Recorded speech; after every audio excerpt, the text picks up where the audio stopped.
Bem-vindo e obrigado por se juntar a nós para esta série de profecias bíblicas, 3 mensagens cósmicas, o conflito final da Terra. Ao olharmos para o mundo de hoje, vemos incerteza. Incerteza nos mercados econômicos, incerteza política e incerteza com os padrões climáticos e o aquecimento global. Olhamos ao redor do mundo e vemos pandemias, epidemias, desastres naturais por toda parte e nos perguntamos, o que o futuro reserva? Deus tem uma mensagem para esta geração que é feita sob medida para prepará-la para o que virá sobre o mundo como uma surpresa avassaladora. A boa notícia é que o Apocalipse revela a mensagem de Deus para o fim dos tempos para a humanidade. Ao longo desta série, iremos estudar 3 mensagens cósmicas, mensagens que nos comunicam com relevância, sentido e propósito nos dias atuais. Vamos orar enquanto abrimos a palavra de Deus e mergulhamos neste primeiro assunto desta série de 3 mensagens cósmicas. Você poderia orar comigo, por favor? Pai nosso que estás nos céus, muito obrigado porque tens uma mensagem para esta geração, porque o mundo não foi deixado em silêncio para vagar em confusão e escuridão. Obrigado porque a luz da tua palavra brilha e porque as mensagens enviadas do céu nos falam de esperança, segurança e grande significado. Agradecemos-te por isso, em nome de Jesus. Amém. Esta primeira apresentação trata de uma introdução às mensagens dos 3 anjos. Este título pode ser familiar para você ou pode ser um pouco confuso. No livro do Apocalipse, Deus nos oferece 3 mensagens impactantes, universais, eternas e dramáticas, que são apresentadas como sendo proclamadas por 3 anjos no meio do céu. Nós as denominamos 3 mensagens cósmicas. Elas tratam de uma luta intergaláctica. Elas abordam uma controvérsia entre o bem e o mal. Elas tratam da mensagem final de Cristo para a humanidade. Para entender essas mensagens em seu sentido mais pleno, é necessário compreender o contexto maior desta controvérsia entre o bem e o mal. Nesta primeira apresentação, vamos analisar Apocalipse, capítulo 12, que é uma introdução ao capítulo 14 de Apocalipse. O tema deste capítulo em Apocalipse 12 é Jesus vence e Satanás perde. O livro do Apocalipse desvenda a história e ele também decifra o código de Satanás. Você me acompanha por alguns instantes em uma viagem de volta ao tempo da Segunda Guerra Mundial. Os exércitos de Hitler estavam atacando a Inglaterra e as divisões panzer-nazistas avançavam muito rapidamente pela Europa. A apenas 32 quilômetros do outro lado do Canal da Mancha, Hitler se movia rapidamente para destruir a Inglaterra. Os ataques aéreos eram frequentes, acontecendo quase todas as noites.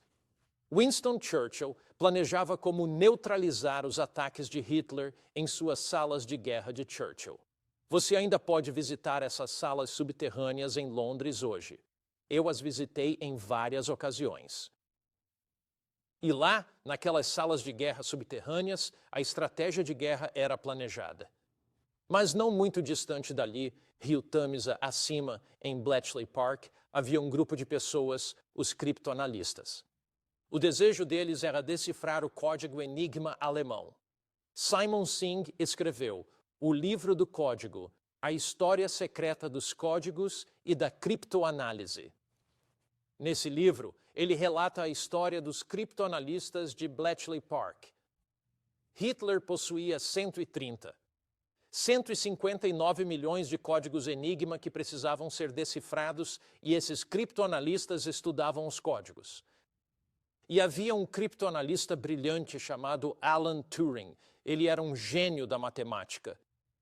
Ele era um oficial de inteligência em criptointeligência e começou a estudar esses códigos, procurando descobrir como quebra os códigos alemães, Enquanto fazia isso, ele desenvolveu um método para quebrar os códigos alemães e, por vezes, eles conseguiam rastrear os submarinos alemães em tempo real. Outras vezes, eles podiam informar as forças aliadas onde os submarinos alemães estavam para que fossem destruídos e onde estavam os navios aliados para que evitassem ataques de submarinos alemães. Os criptoanalistas foram em grande parte responsáveis por ajudar a encurtar a guerra. Na verdade, Jack Good, um dos criptoanalistas, disse o seguinte: "Não direi que o que Turing fez nos fez vencer a guerra, mas ouso dizer que poderíamos tê-la perdido sem ele." Criptoanalistas foram cruciais na Segunda Guerra Mundial para identificar submarinos e permitir às forças aliadas evitá-los e destruí-los. O livro do Apocalipse é um decifrador de códigos. Ele decifra o código de Satanás, desmascara seus planos, à medida que estudamos estas profecias no livro do Apocalipse. Nós descobriremos como o código de Satanás pode ser quebrado. O livro do Apocalipse desmascara os planos do maligno, revela os planos de Deus.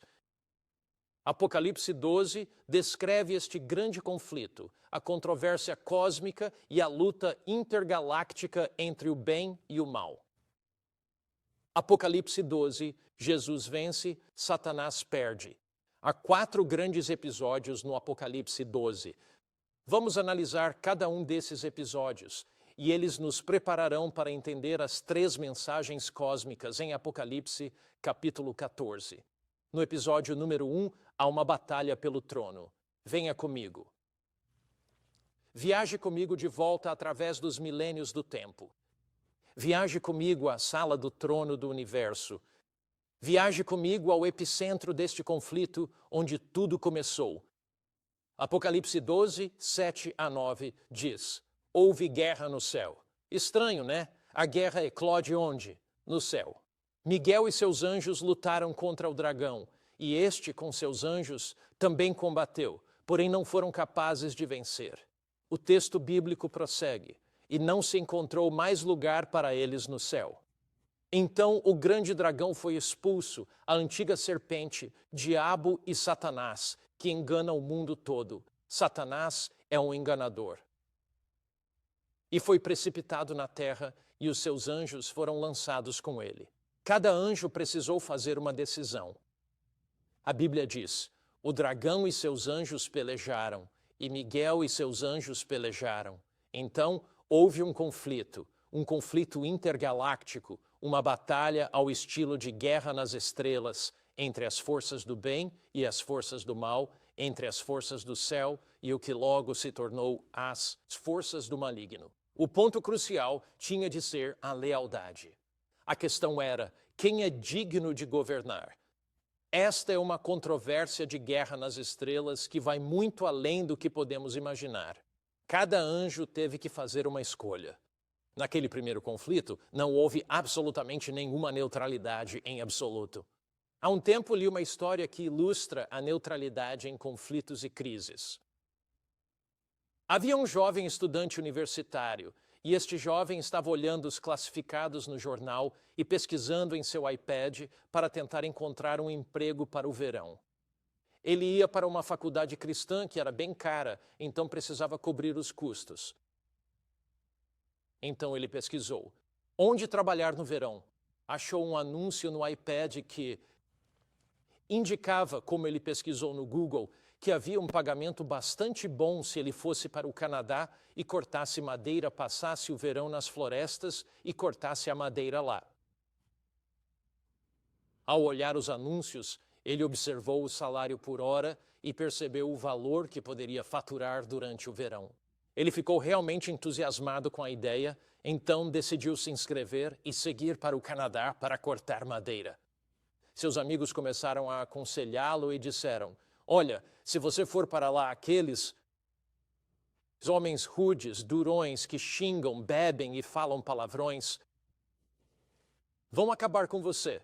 Você é um jovem magro, que não possui muita substância, e eles simplesmente vão partir você ao meio, de fato. Assim que souberem que é cristão, vão ridicularizá-lo. Terá um verão horrível. Precisava do dinheiro, então foi. Quando ele voltou do verão, seus amigos perguntaram: "E aí, como foi trabalhar com eles?" Ele sorriu e disse: "Fui ótimo. Ganhei muito. Não tive um problema sequer." "Se saiu bem?" "Bem, por que você se saiu tão bem?" "Eles nunca descobriram que eu era cristão." Neutro. Neutralidade. Eles nunca descobriram que eu era cristão. Naquela batalha cósmica entre o bem e o mal, cada anjo teve que fazer uma escolha. Nestes 3 que estudaremos, no conflito final da Terra, nos últimos dias da história, nestes dias, todo ser humano terá que tomar uma decisão. Não haverá neutralidade nem meio termo neste conflito entre o bem e o mal. A escolha livre é um princípio de Deus. Deus criou cada um de nós com consciência, com razão, com julgamento. Cada um de nós possui essa capacidade, essa habilidade inata de escolher livremente. E no conflito final da Terra, a humanidade inteira será levada àquele momento crucial do destino, àquela decisão.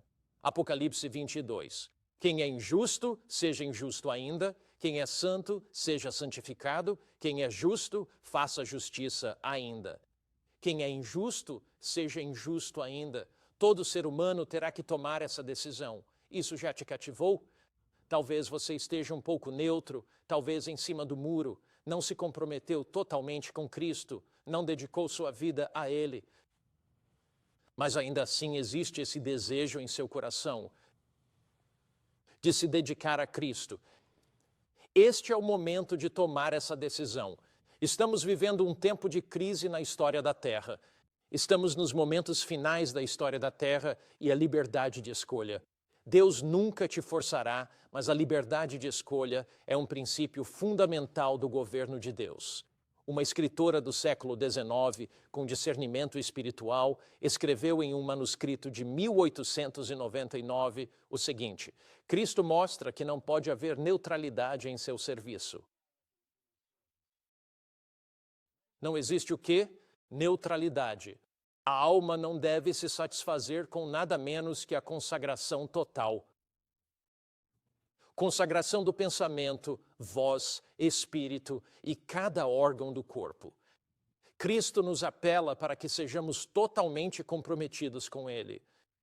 Esta declaração diz: não basta que o vaso seja esvaziado, deve ser preenchido com a graça de Cristo.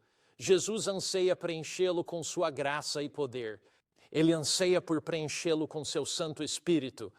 Ele anseia que você seja uma testemunha poderosa para Ele num mundo de trevas, brilhando como luz para seu reino. Não há possibilidade de neutralidade na guerra final da Terra. Veja o que diz a Escritura, Apocalipse 12, 7 a 8. O dragão, esse é o diabo. E os seus anjos pelejaram, mas não prevaleceram. E não se achou mais lugar para eles no céu. Eu adoro essa conjunção mas que está ali. O dragão ou o diabo e os seus anjos lutaram, mas eles não o quê? Naquela primeira batalha entre Cristo e Satanás, eles não prevaleceram. Jesus é o vitorioso e Satanás é o derrotado. Jesus é o valoroso guerreiro. Jesus é o general conquistador. Jesus é o Senhor que sempre vence. Jesus é o Rei que triunfa. Jesus jamais perdeu uma batalha para Satanás, e ele não perderá a batalha por sua alma, meu amigo, pois ele é o Rei triunfante. Quando 1/3 dos anjos, segundo o Apocalipse, lutou contra Cristo no céu, Jesus se levantou e com todo o seu poder e força os expulsou do céu. No episódio 2, Jesus triunfa e Satanás é derrotado. Milênios se sucedem. Satanás elabora a sua próxima estratégia. Cristo, o Messias, viria à Terra. Jesus está aqui para nascer na Terra e Satanás planeja destruir a criança de Cristo. A Bíblia nos diz em Apocalipse 12, versículos 4 a 5, e o dragão se pôs em frente à mulher que estava para dar à luz, para devorar o filho dela logo que nascesse. Então, quem é esse dragão, minha gente? Quem é ele? é Satanás. E ele está diante da mulher que está pronta para dar à luz, para devorar seu filho assim que ele nascer. Quem é este filho varão, nascido da mulher? Ninguém menos que Jesus Cristo. A Bíblia diz, ela deu à luz um filho varão que regerá nações com vara de ferro. Então Cristo nasceria, nascido de uma virgem na manjedoura de Belém. Profecia após profecia no Antigo Testamento revela o nascimento de Cristo. Miqueias 5:2 revela o seu local de nascimento, que ele nasceria em Belém.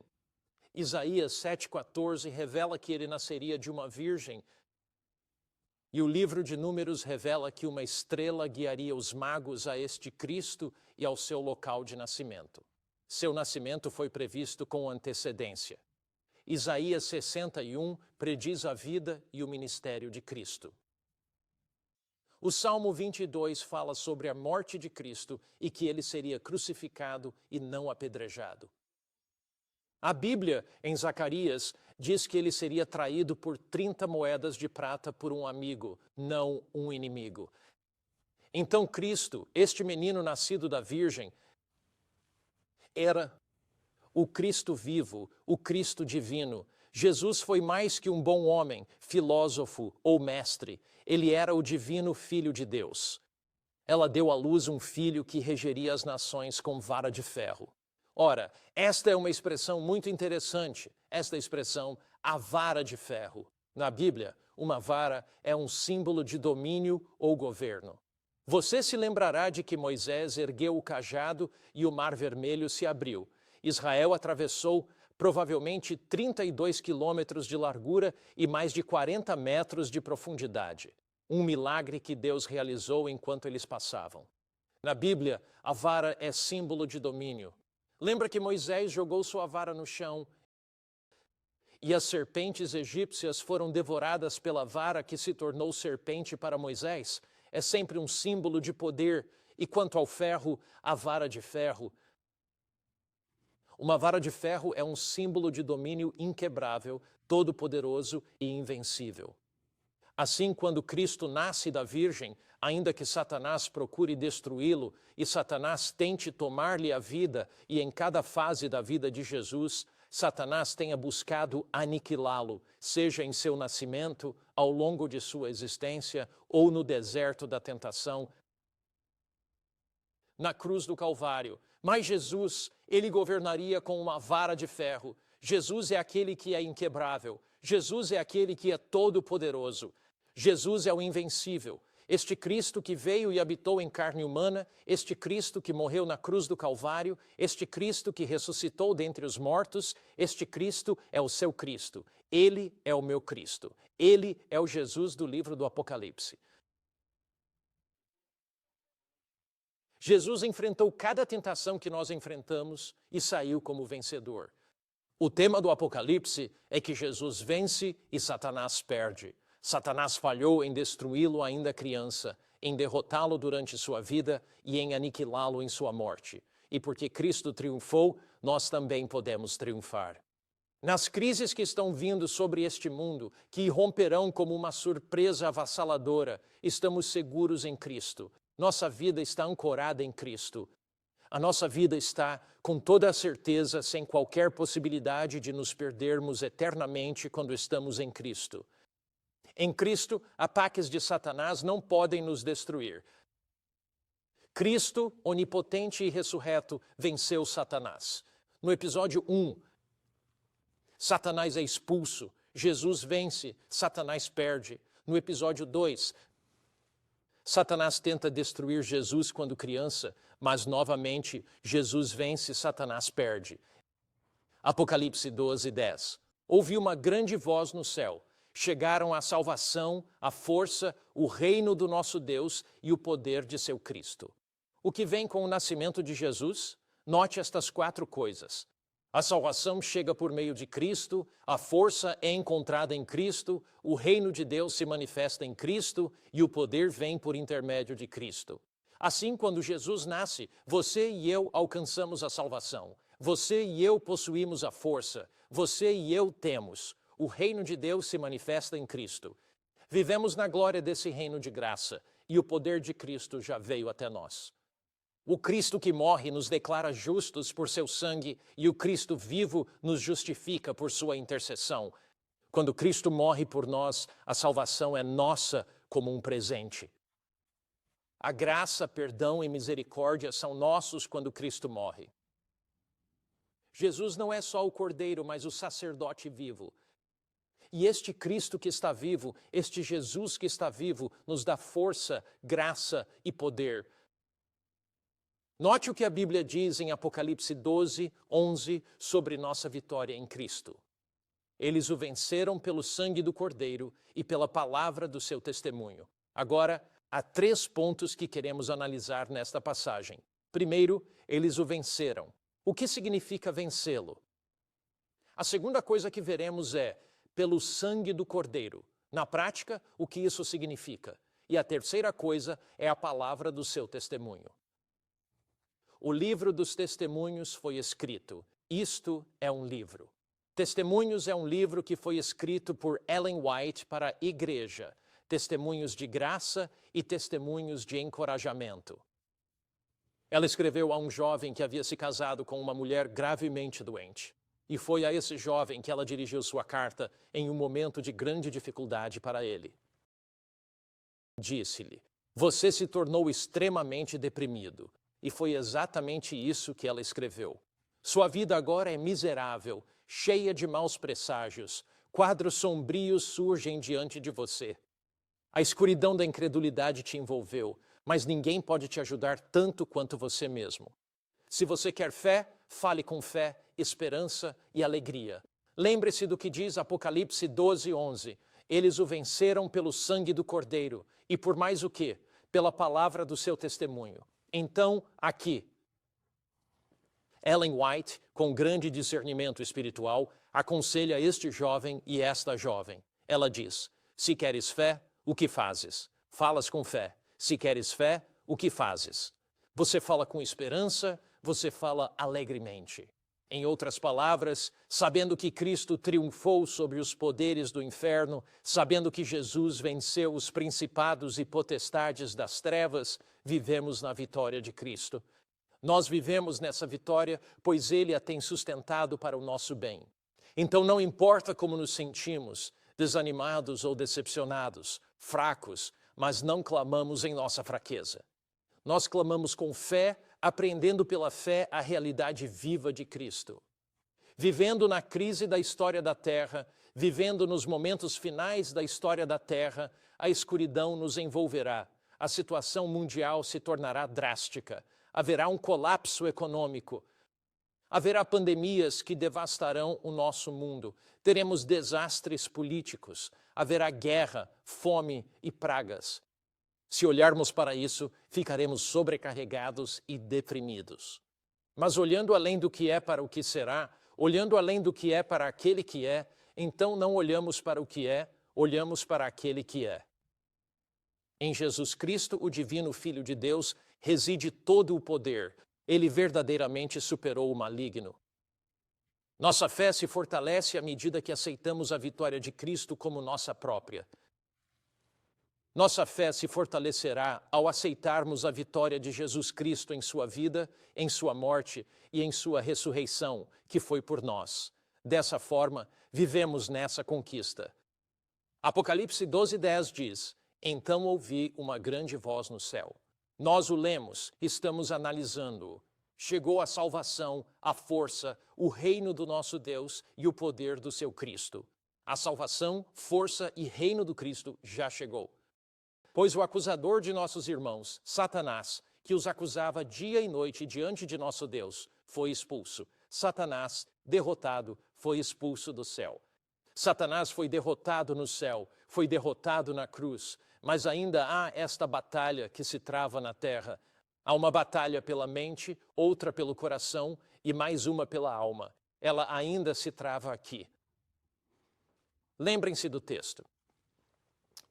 Efésios 6:12 diz: "Não lutamos contra carne e sangue, mas contra principados e potestades nos lugares celestiais." Nesta luta entre o bem e o mal, no conflito final da terra, estamos em uma batalha. Satanás não desistirá fácil se estiver passando por uma.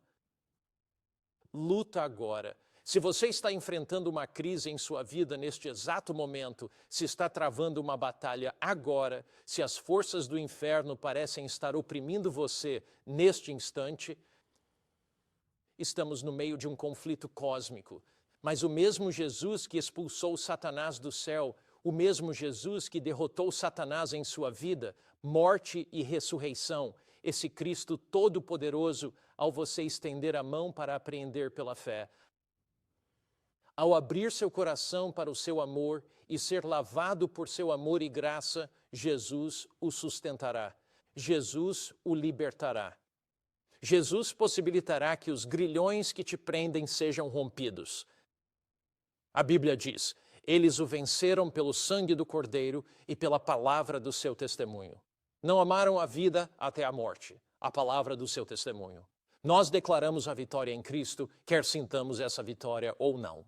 Mas o que significa? Eles o venceram pelo sangue do Cordeiro. Observe, o texto diz que o venceram. Não foram vencidos, eles venceram. A vitória é nossa. Eles não são vencidos, venceram, não são derrotados. São o quê? Vitoriosos. Não são conquistados. São o quê? Conquistadores. Eles não perderam a batalha. Eles o que fizeram? Eles vencem a batalha. A palavra superar é um termo muito intrigante. Ela é chamada de nikao, que é a palavra grega.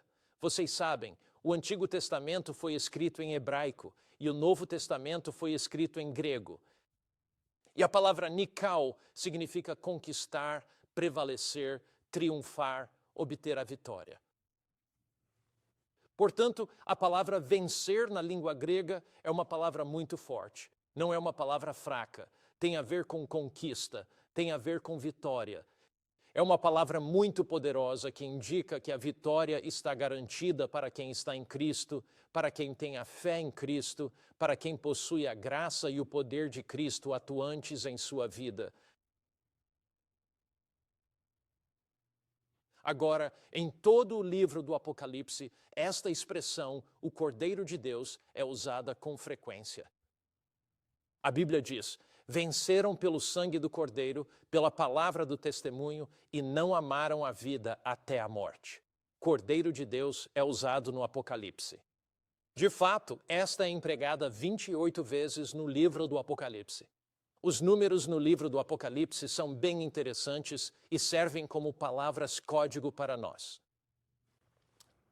No livro do Apocalipse, 4 representa a universalidade, os 4 ventos da bússola. Tem a ver com plenitude ou universalidade, cada direção da bússola. Toda nação, tribo, língua e povo. Isso é 4. No livro do Apocalipse, 7 indica a perfeição. Tem as 7 igrejas, selos, trombetas, os 7 Espíritos de Deus e o sábado do 7º dia, tudo no Apocalipse. 4 vezes 7 é 28, então no livro do Apocalipse, o que você tem é que Cristo é o Salvador universal como o Cordeiro de Deus. E Ele é o Salvador perfeito porque proporciona o sacrifício perfeito pelos pecados da humanidade e Ele superou perfeitamente os poderes do inferno. Agora veremos uma das passagens do livro do Apocalipse que falam de Jesus como o Cordeiro de Deus. Em Apocalipse 5:6 está escrito: e olhei e vi no meio do trono e dos 4 seres viventes um cordeiro em pé, como se tivesse sido morto. É um local muito estranho para se encontrar um cordeiro que foi sacrificado. Você olha para o céu e lá você contempla este cordeiro que foi sacrificado. E todo o céu está adorando com 7 chifres e 7 olhos. Na Bíblia, chifres são símbolo de poder. 7 chifres de poder perfeito. Olhos são símbolo de sabedoria. Então Cristo está ali, este cordeiro morto no céu, perfeitamente sábio ao implementar o plano de nossa salvação por sua vida e morte na cruz e por seu ministério sacerdotal com poder para vencer Satanás. E os 7 Espíritos, o ministério do Espírito Santo, trazem o poder e a sabedoria de Cristo para a nossa vida. Então aqui você tem o Cordeiro de Deus diante do próprio trono de Deus, este Cordeiro morto. Agora, quando João vê esse cordeiro morto no céu, ele vê um rolo que é aberto, e esse é o rolo claro do julgamento. E ao presenciar isso, ele questiona: quem é digno de abrir o pergaminho? E João não encontra ninguém capaz de abri-lo e começa a chorar, pois compreende que se ninguém puder abrir o pergaminho, todo o universo estará completamente arruinado. O planeta Terra inteiro estará perdido. E então ele vê o Cordeiro de Deus, Jesus Cristo. Você lembra do que João disse ao batismo de Jesus em João 1,29? Ele disse: eis o Cordeiro de Deus que tira os pecados do mundo. No original, tira significa carrega os pecados do mundo. Então Jesus tira o nosso pecado, tira a nossa culpa, tira a nossa vergonha, tira a nossa condenação. Ele tira o domínio do pecado sobre nossa vida. William Barclay, comentarista bíblico, coloca assim: o perdão que há na cruz não deixou a Satanás, o acusador, nenhuma acusação possível a fazer. Satanás, o acusador, não tem mais nenhuma acusação possível, por causa do sangue do Cordeiro. Eles o venceram, Apocalipse 12:11, eles o venceram pelo sangue do Cordeiro. O que isso significa? Significa que na morte de Cristo na cruz, as forças do inferno foram derrubadas. Satanás foi derrotado. O perdão e a liberdade da culpa são nossos. Não há condenação em Cristo Jesus. Amo o que Charles Wesley diz: ergue-te, alma, ergue-te, lança fora teus medos. O sacrifício em meu favor aparece. Diante do teu trono, meu fiador está. Meu nome está escrito em suas mãos. Você e eu temos um Cristo que morreu, viveu por nós, e um Jesus que está no céu por nós. Levanta-te, minha alma, sacode teus medos culpados. O sacrifício sangrento em meu favor aparece. Se você veio a Cristo e aceitou seu sacrifício na cruz e é seu filho, seu lugar no céu já foi assegurado por meio da sua vitória. Você possui um passaporte para o céu por intermédio do sangue de Jesus Cristo. Efésios 2:6 diz: Deus nos ressuscitou com Cristo e nos fez assentar nas regiões celestiais em Cristo Jesus. Agora na terra, habitamos nestes corpos insignificantes, tão sujeitos a doenças e enfermidades. Nós habitamos na terra com todos os seus conflitos e incertezas, mas pela fé habitamos nas regiões celestiais com Cristo. E estamos lá hoje, tão verdadeiramente pela fé como se vivêssemos lá, porque Jesus garantiu o nosso lugar ali. Sabe, há algum tempo, eu estava vindo de um país do Oriente Médio e como viajo muito, geralmente tenho 2 passaportes americanos.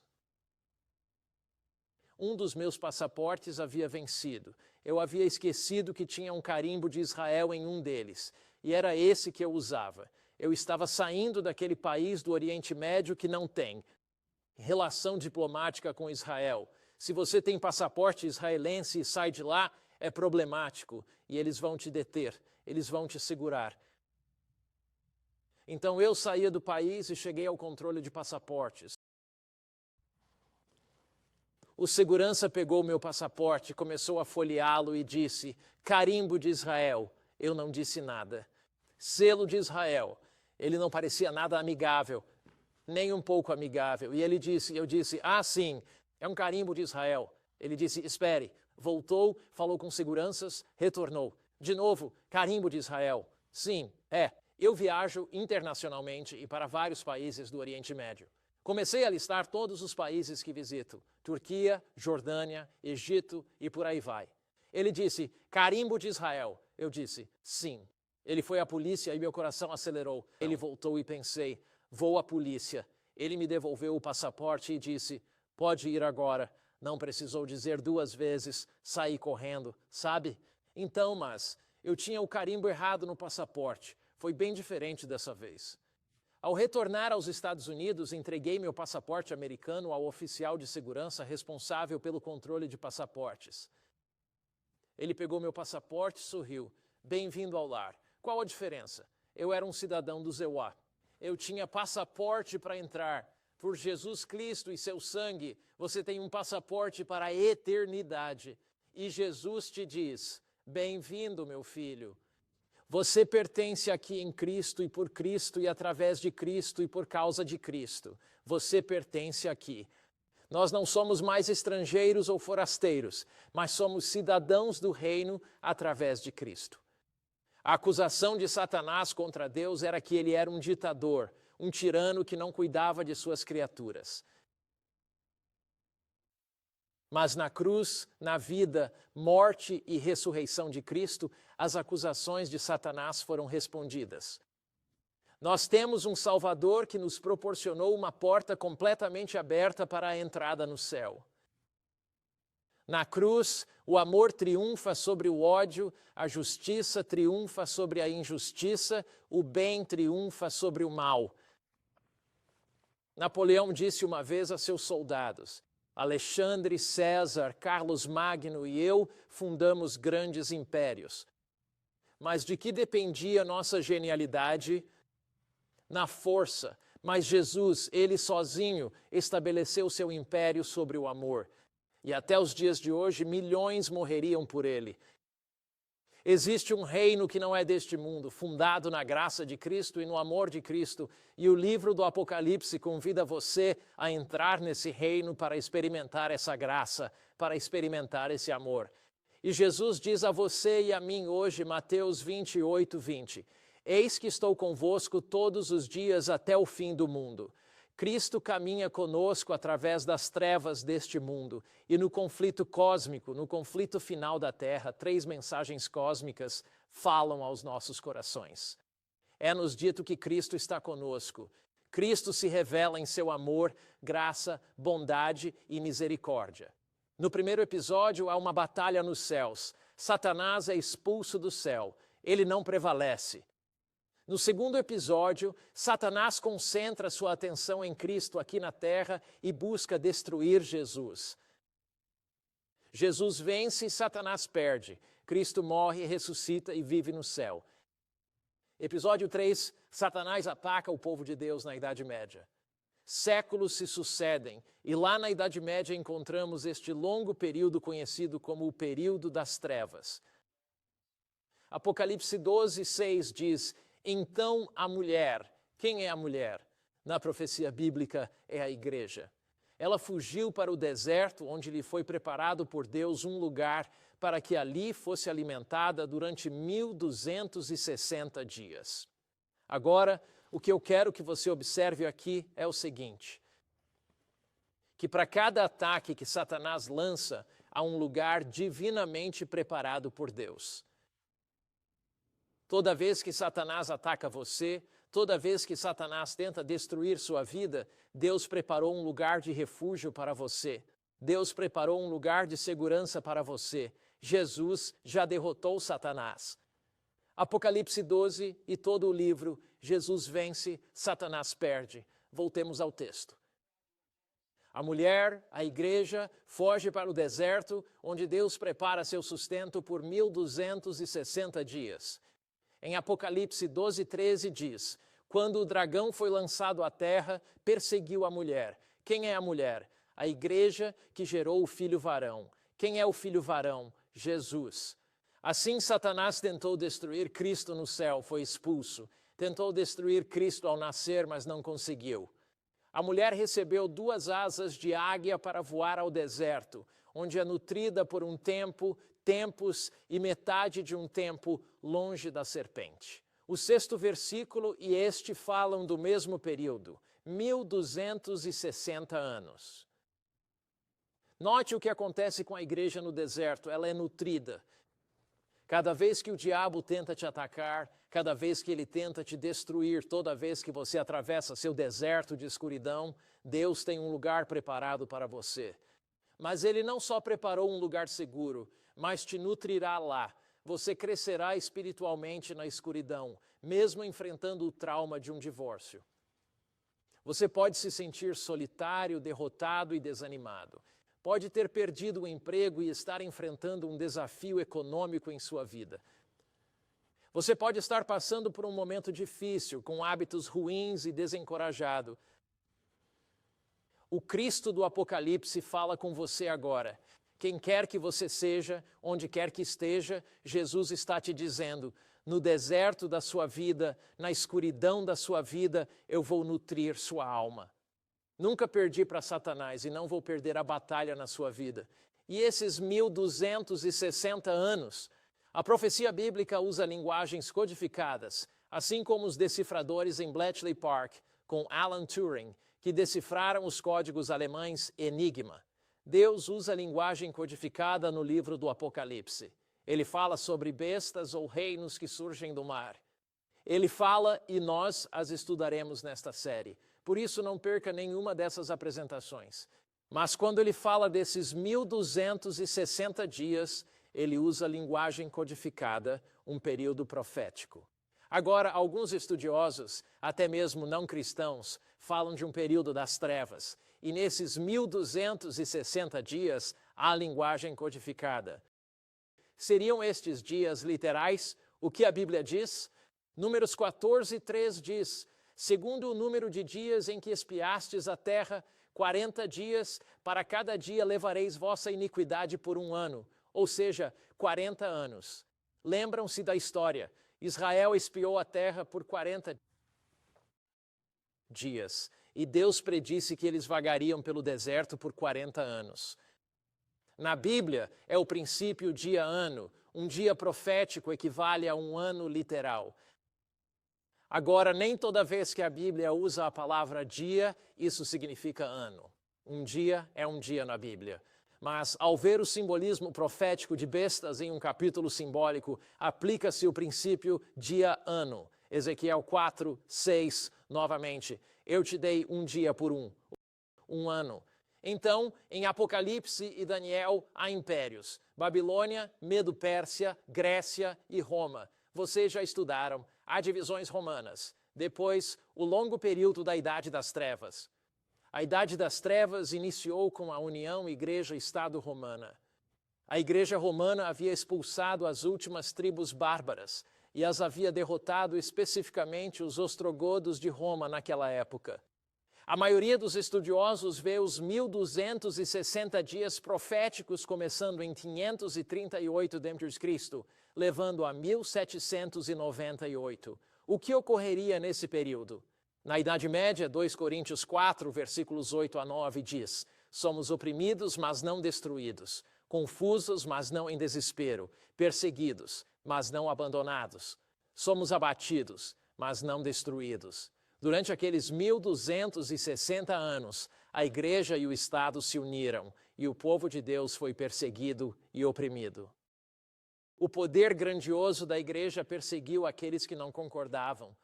Mas, como diz a Bíblia, foram muito pressionados. O povo de Deus foi pressionado, não esmagado, perplexo, não desesperado, perseguido, não desamparado, abatido, não destruído. Deus o preservou nesse período. Em 1798, Napoleão enviou Berthier ao sul.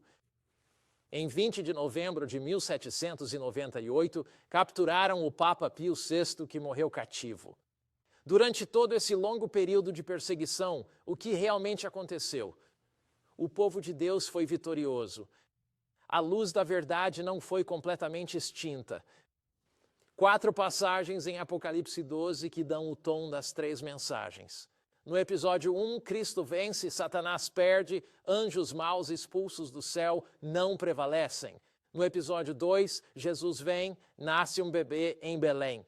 Satanás reúne as forças do inferno para destruí-lo. Jesus vence, Satanás perde, Cristo morre. A salvação é sua, é minha. O reino de Deus chegou. Jesus.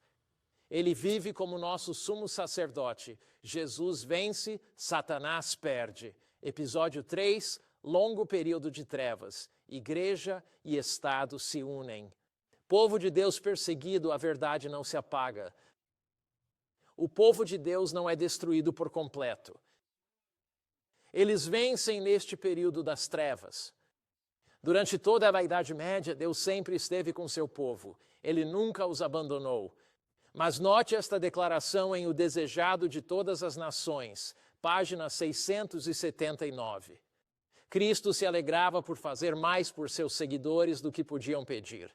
Ele falou com segurança, sabendo que um decreto fora dado antes de o mundo ser feito. Ele sabia a verdade. Com a onipotência do Espírito Santo venceriam o mal e o estandarte manchado de sangue tremularia triunfante sobre seus seguidores. Ele sabia que a vida de seus discípulos de confiança seria como a sua, uma sucessão de vitórias ininterruptas, não vistas como tal aqui, mas reconhecidas como tal na grandiosa eternidade. Uma sucessão de quê? Vitórias ininterruptas. Sua vida pode ser uma de vitória, você está do lado vencedor. Episódio 4. Satanás atacará o povo de Deus dos últimos dias, e esta série se concentrará nas 3 mensagens angélicas. Mas o estudamos. Satanás atacará o remanescente, mas Jesus vencerá. Ele perderá. Apocalipse 12, 17. O dragão irou-se. Irado significa furioso. Quem é o dragão? Satanás. E ele vai para a guerra. Satanás guerreou no céu, tem feito através dos séculos e fará contra o povo de Deus dos últimos dias e sua igreja remanescente. Ele fez guerra ao restante de sua descendência, que guarda os mandamentos de Deus e tem o testemunho de Jesus nos últimos dias da terra. Deus terá um povo, um movimento divino do destino, um povo comprometido com Cristo, totalmente entregue a Ele e que o ama acima de tudo. E por amor, eles obedientemente guardarão seus mandamentos. A pergunta na grande controvérsia entre o bem e o mal é: a quem pertence nossa lealdade? Quem tem a sua lealdade neste momento? Você está totalmente entregue a Cristo? Você está do lado vencedor?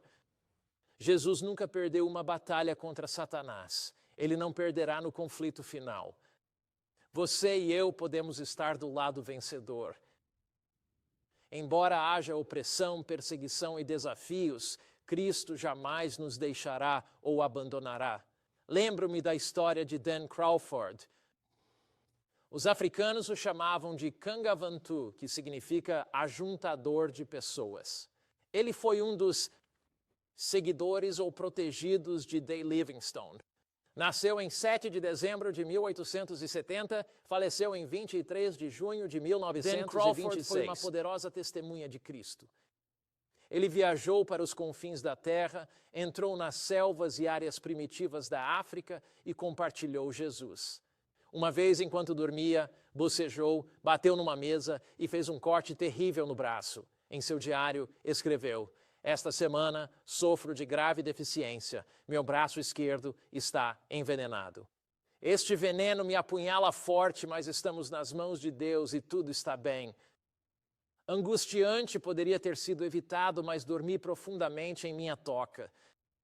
Isso me fez esquecer completamente o iodo, que é a panaceia da minha vida. Dizer que é angustiante é apenas para lembrar que é a grade que produz as terras sorridentes de milho, e isso explica que nos gloriamos na tribulação, versículo. Mas será que o fazemos? Adeus, queridos amigos. Nos encontraremos na aparição em excelente glória." Dan Crawford morreu lá na África. O seu corpo encontra-se sepultado a pouca distância do Lago Muru. Ele está lá na República Democrática do Congo, enterrado ao lado de outros missionários. E ao morrer, ele escreveu algo pouco antes de sua morte na primeira página de sua Bíblia. Eu escrevi na primeira página da minha Bíblia. Isso mostra que podemos enfrentar desafios, dificuldades e tristezas, mas estamos do lado vitorioso. Note o que ele escreveu: "Não consigo fazer isso sozinho. As ondas quebram rápidas e bem altas. A neblina e a névoa se estabelecem, a luz se apaga no céu, mas eu sei que no final nós também vamos vencer. Jesus e eu. Um covarde, obstinado e fraco, eu mudo com o céu em constante transformação. Hoje sou tão forte e corajoso, mas amanhã sou fraco demais para tentar. Mas ele nunca desiste. E no final das contas, nós também triunfaremos, Jesus e eu." Este mundo está se encaminhando para uma crise tremenda. Uma crise de proporções epidêmicas que você e eu dificilmente podemos compreender.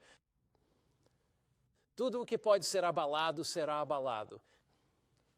As instituições nas quais um dia tivemos confiança cairão. Antes da vinda de Jesus, há somente uma coisa que o fará seguir em frente. E essa é a confiança e a fé nele. E não só enfrentaremos uma crise no fim dos tempos, mas muitos de nós já a enfrentam hoje. Crises que nós mesmos somos incapazes de resolver ou lidar. Jesus lhe diz agora: meu filho, eu nunca perdi uma batalha para Satanás até hoje. Eu nunca perdi um único conflito sequer com o maligno. E eu contigo. Eu nunca te deixarei. Eu nunca te abandonarei. Eu estou aqui por você. Você irá agora mesmo estender a mão para ele? Você irá agora mesmo abrir seu coração para ele? Você dirá a Jesus: eu sou teu. Eu não quero brincar de joguinhos. Cada anjo no céu teve que tomar uma decisão. Nos dias de Jesus, homens e mulheres tiveram que fazer uma escolha. Na Idade Média, eles foram levados a fazer uma escolha. E nos últimos dias da história da Terra, todo ser humano será levado a essa escolha enquanto oramos. Gostaria de dizer: Jesus, eu sou teu, totalmente, completamente, absolutamente teu. Oremos. Pai Celeste, muito obrigado pelo Cristo que vive. Agradecemos por estarmos do lado vitorioso. Obrigado, porque derrotaste Satanás no céu, na terra, nos dias de Cristo. Tu o derrotaste na Idade Média. Tu o derrotaste em cada era da história. Jesus, tu és o Senhor vitorioso e serás vitorioso em nós. Entregamos nossas vidas a ti agora. Faze por nós o que não podemos, que por Cristo, por causa dele, sejamos vencedores. Em nome de Jesus, amém.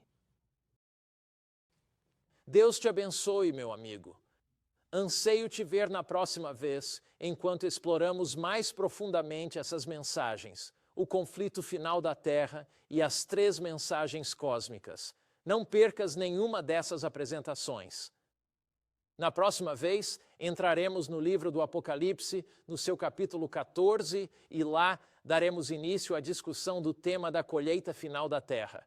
Permaneçam conosco. Convide os seus amigos para assistirem a esta série com você. E hoje, saia com a completa certeza de que a sua mão está sob a poderosa proteção do Cristo vivo. Amém.